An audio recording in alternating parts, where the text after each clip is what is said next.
1973 एक ऐसा साल जब दुनिया की ताकत का तवाज़ुन बदल गया। ये वक्त था यौम किपुर वॉर का, जब अरब ममालिक और इसराइल आमने सामने थे, और अमेरिका कुचलकर इसराइल की हिमायत कर रहा था। तब एक लीडर खड़ा हुआ, किंग फैसल। इन्होंने एक ऐसा फैसला किया जिसने पूरी दुनिया को हिला दिया।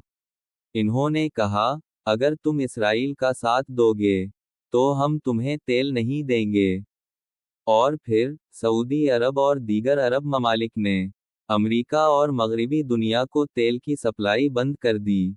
अचानक दुनिया में तेल की किल्लत हो गई, पेट्रोल पंप बंद होने लगे, मईशत हिल गई, और सुपर पावर अमेरिका भी परेशान हो गया।